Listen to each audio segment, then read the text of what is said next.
पंजाब को लेकर बीजेपी ये दावा ठोक रही है कि हम 13 की 13 सीटें जीतेंगे, पर पंजाब में ग्राउंड में जो बीजेपी की स्थिति है वो काफ़ी गंभीर नज़र आ रही है। जहां पर भी बीजेपी का कोई भी प्रत्याशी अपना कोई प्रोग्राम करने जाता है, कोई वर्करों से मीटिंग करने जाता है, तो वहां पर किसान और अलग अलग जथेबंदियों का विरोध का सामना करना पड़ता है। बीते दिन फरीदकोट में हंसराज हंस बीजेपी के प्रत्याशी हैं, उनकी गाड़ी को एक होटल में नहीं जाने दिया, अपने वर्करों से मीटिंग करने से रोका, तो भारी पुलिस बल का प्रयोग कर कर उनकी मीटिंग करवाई गई।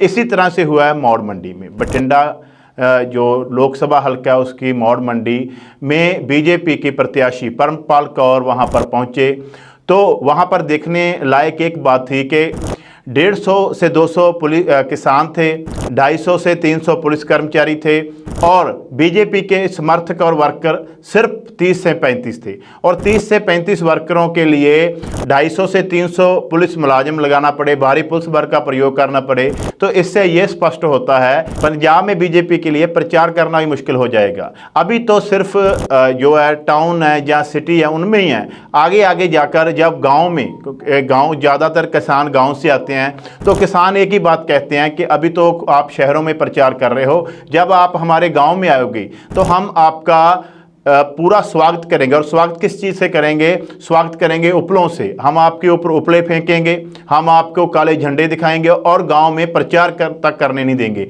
कई गांव में तो ये पोस्टर तक लग गए हैं कि हमारे गांव में बीजेपी के प्रत्याशी का आना मना है।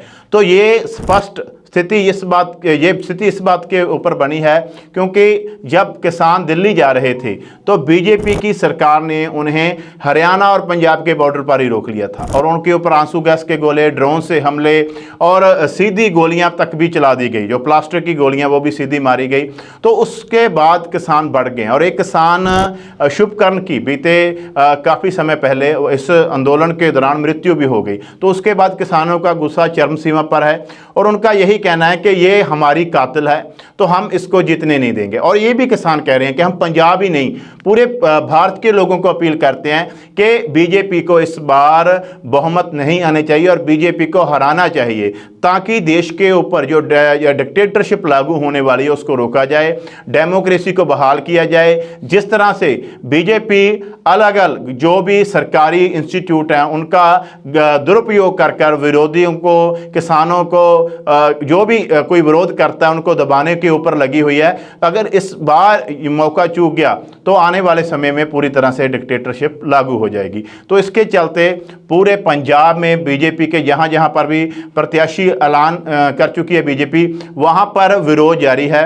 सबसे ज़्यादा विरोध फरीदकोट, बठिंडा, पटियाला, महारानी प्रनीत कौर, इनका इस वक्त सबसे ज़्यादा विरोध है। और जब जब ये किसान कह रहे हैं कि जहां जहां पर भी इनके प्रत्याशी आगे ऐलान कर दिया जाएगा वहां पर हम डटकर विरोध करेंगे।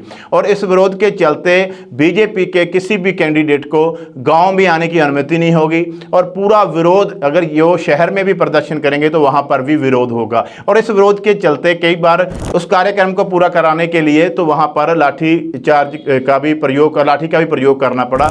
तो ये बात स्पष्ट है कि पंजाब में बीजेपी की स्थिति बहुत गंभीर है। और ये किसानों का तो ये भी कहना है कि आप जीतने की बात तो छोड़ो, हम कहाँ गांव में वोट भी नहीं पड़ने देंगे बीजेपी को। ये नहीं कहा कि वोट वैसे ही नहीं पड़ने देंगे, उनका कहना है कि बीजेपी को वोट नहीं पड़ने देंगे। और यहाँ तक कहा कि पंचायतों को और सभी जो गाँव में एक्टिव लोग होते हैं उनको कह दिया गया है कि कोई भी अगर बीजेपी का प्रोग्राम करवाएगा तो हम गाँव की तरफ से उसका बाइकआउट तक कर देंगे। ये गुस्सा, ये बीजेपी के खिलाफ आक्रोश बढ़ता ही जा रहा है। जैसे जैसे किसानों पर लाठीचार्ज होता है या जैसे जैसे रोका जाता है तो किसान और गुस्से में आते हैं। आए दिन कहीं ना कहीं पर बीजेपी के उम्मीदवारों का, प्रत्याशियों का विरोध लगातार जारी है। आज बागापुराना में अरेस्ट तक करने पड़ गए किसान पुलिस को, क्योंकि लगातार किसान गुस्से में हैं। किसानों के साथ महिलाएं भी बहुत गुस्से में हैं। उनका भी यही कहना है कि जिस तरह हमारे भाइयों पर बॉर्डरों पर गोले बरसाए गए, ਜਿਹੜੇ आंसू गैस के गोले छोड़े गए, जो प्लास्टिक की गोलियां चलाई गई, तो हम भी उनके साथ खड़ी हैं और हम भी इस बार बीजेपी को वोट ना देने की अपील करते हैं। और बीजेपी का कोई भी कैंडिडेट, कोई भी प्रत्याशी हमारे गांव में आएगा तो हम उनका उपलों के साथ स्वागत करेंगे।